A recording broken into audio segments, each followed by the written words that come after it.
everybody, and thank you for faithfully staying with us in another episode of Sunrise to Health. I'm Kavita Sidhu, bringing you a rather special session for those mums-to-be. Motherhood is special. Though we understand the stress that comes with pregnancy, it doesn't mean that we can't overcome it. So mums need to exercise, and that can be fun and relaxing. So today, our lovely Nini is going to take us through a series of exercises that involves movement, stretching, and breathing exercises. So this can be really helpful for the mummies out there. And after that, we'll be showing you a tasty breakfast recipe that is so simple to prepare for both mums and kiddies. My coffee chat for today is with Nana Al-Halik, and she will be talking about motivation in fitness. So I'm really looking forward to that. Please stay with us. Hope you enjoy the show. And right now, as usual, over to you, Nini.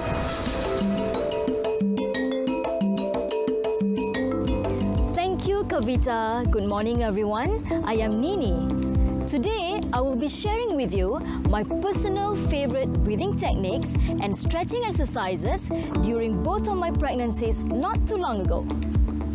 The first exercise that we are going to do is called the humming bee breath technique. We are going to vibrate using our exhale this couple of consonants, and we are going to make our upper body circulate like a bee flying. We are going to start by raising our thumbs up and using the thumbs to cover our ears, and later we're going to be using our fingers to cover our eyes. Taking an inhale, cover the ears. The first letter is M, and exhale and vibrate.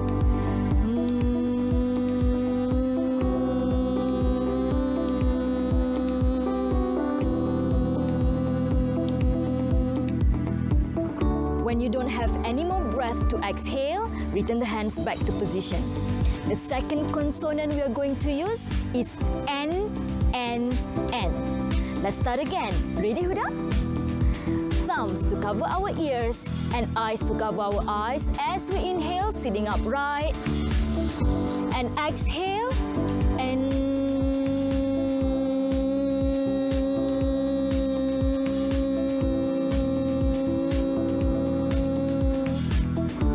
release. And last consonant we are going to use is Z, and Z. Start again. Thumbs to the ears, hands to the eyes. Taking an inhale through the nose again. And exhale, hum Z.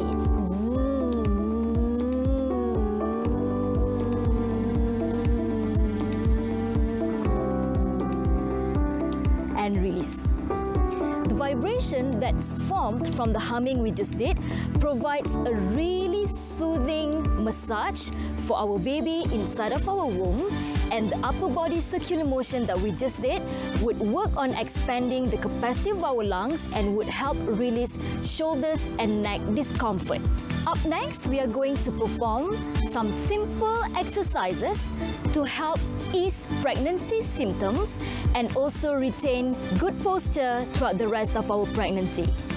All of these exercises are safe to be performed for mothers of all trimesters, but be sure to get green light from your doctors to exercise. Let's go on all fours on our palms and our knees for the next exercise. We are going to stack our shoulders on top of our wrists and knees just directly under the hips. Without arching nor rounding our back, we are going to first stretch and raise our left leg up, making sure the leg is just level with the spine.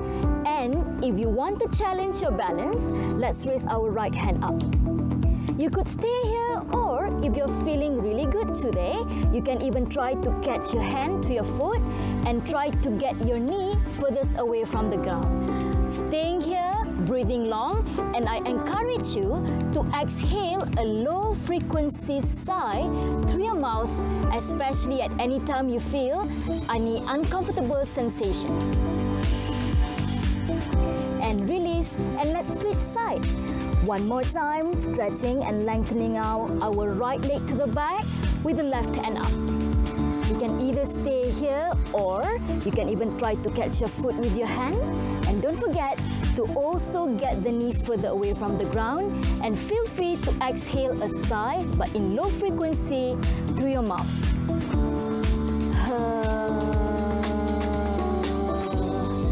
And release all of your worries and discomfort by every exhale. And release. Let's take a quick break by simply resting to the back, but open our thighs a little bit wider to give a comfortable cradling pose for the baby.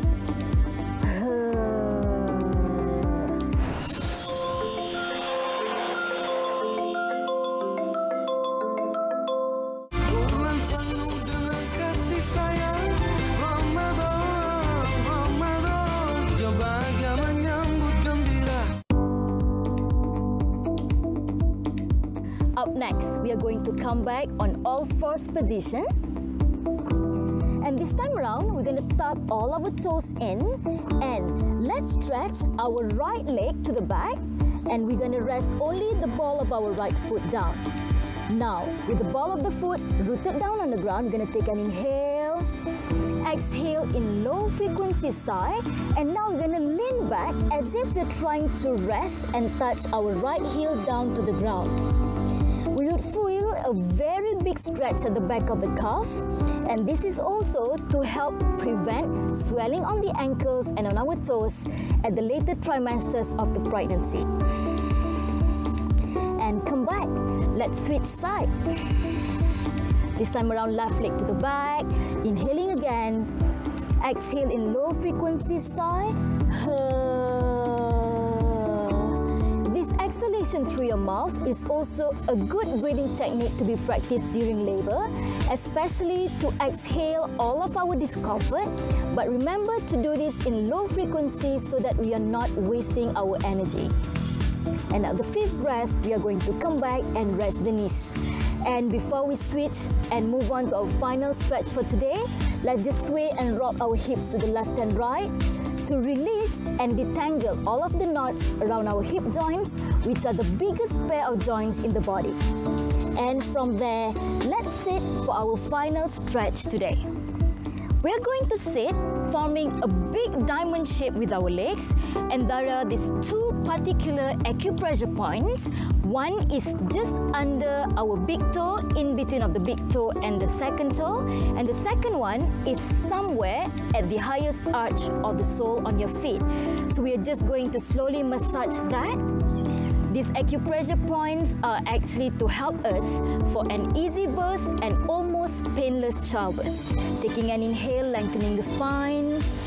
Invite yourself again to exhale through your mouth in a low frequency sigh.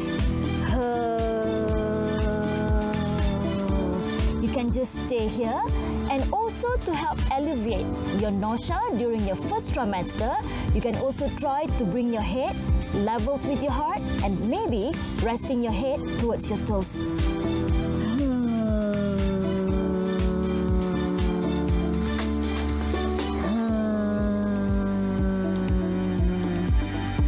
Feel free to stay here for maybe 5 breaths or even up to a minute, and continue to repeat this at any time you feel nauseous or at any time you feel that you need a good stretch. I guarantee you are going to have a wonderful day and a good rest tonight.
I'm here ready for my chat this morning with the lovely Nana Al-Halik. Hello. Thank you so much for coming. Thank you for having me. And today we're going to be talking about exercise for the soul, which really means exercise to give us a more positive outlook in life and to lead a healthier and happier life, right? Yes. So you've always been exercising, you've always been doing, Yes. going to the gym and being fit. Yes. But now, like, is it more than you've ever done before, like in Yes, terms of your- absolutely. Because Yeah. last time when I was in high school, I used to be the state athletes, and I went for junior Sukma and whatnot. And I remember the time, it gave me so much joy, and it changes the way I look at my life at that time. Right. Where it's not just about study, and then I get to do all these activities, and I can achieve something aside from just having a good grades and whatnot. Something that I really love. And then when I start back again into fitness, which is 4 years ago when I was when I was 26 years old, it sort of like give me 360, a different kind of satisfaction, in a sense where I understand more about myself, about my body. And then 2 years after, when I actually further my studies and my understandings about fitness, health and food, I get to help change people's life. You know, Nana, I think people generally know that exercise is good in terms of being able to lose weight or become fitter and having the kind of body that you want. But there's just so much more to that. So much more. It's about inner well-being as well, Inner right? well-being, And yes. and anti-aging, I must say. Yeah, anti-aging. There's also therapeutic elements to it. Yes. Okay. Yeah, I mean, to me, and then what I see from my clients, I mean, at first, before they start working out, regardless whether it be training yoga or like fly yoga, cycling, regardless any kind of activities, there is always substitutes, unhappiness or happiness with food. Because we are generally being raised, if you're happy, if you want to celebrate something, eat cakes or eat something sweet, or we reward ourselves with food. Yes. But by introducing something more positive or active kind of lifestyle or reward, it sort of like leads, towards a different kind of satisfaction, in a sense where, it doesn't just give you this full or like satisfying feeling in terms of into our tummy, but Right. everything. Yeah, Everything. and it builds confidence as well, isn't it? Yes. And discipline, and maybe you can talk a little bit about that, like when people get onto an exercise program and the benefits that you can get from it. Okay, so when, for example, we take an individual who never exercised in their entire life, and then they want to make some changes, and then you introduce something, for example, a cardio or a marathon, or any sense of activities that can generate the interest. Yes. And at first, they will find it hard to do so, or to perform that kind of activities. But give it 2 weeks or 3 weeks, once their body adapts, and then they will feel that they are re-energized, more energy, more energetic, more positive, and it's sort of like a free therapy. Because it makes you happy. Exercise releases endorphins, and it makes you happy. It's sort of like having a chocolate a day. Yes. Okay. Yeah, and I think that also maybe consistency is something that's really important as Yes. well. Just like anything we do in life. And then they can see changes as well. Yes. I mean, okay, put aside how your body look, but I mean, for a person who wouldn't be able to run a marathon or run 400 meters, for example, and then they train for it, they enjoy the routine, they enjoy having chit chat with their friends, and exchanging tips and whatnot, and then I don't know, like a month later they are able to do a 1 kilometer run. So that sort of achievement, it delivers not just happiness, it got to do with our psychological aspect as well, in a sense where a different kind of life achievement, something to look forward more in life. Yes, and it builds your confidence and the physical aspect of it as well that you gain from it, right? Because you tend to lose weight and you feel good. You feel good. Okay. Fitness is not just about looking good. Because some people, when they come to me, okay, Nana, I would like to look fit. I would like to be fit. I would like to be skinny. I would like to look a certain way. Right. And I always tell them, do not, hold yourself about all these ideas and how you should look like. Enjoy the process, embrace the process, celebrate every single steps that you make and celebrate the tiny things, your achievement, because, if you don't celebrate it, you will miss it. Yes. And then exercise is about, it got to do with improving health qualities. It got to do with, interacting with people, exchanging tips, exchanging, living together with people who actually share, same values and same interests. Right. So, what encouraging words can you give to the audience to make them start onto this a healthier lifestyle of exercise? Okay, first and foremost, I know sometimes, we are excited. So, okay, I have this goal. I want to change, my lifestyle, get active, be healthy. But before we get into that, the first thing that we need to look and ask ourselves is our health capacity. Because we need to understand whether our health allows us to do certain activities. Because, if we do a wrong kind of activities, it sort of can interfere with our health.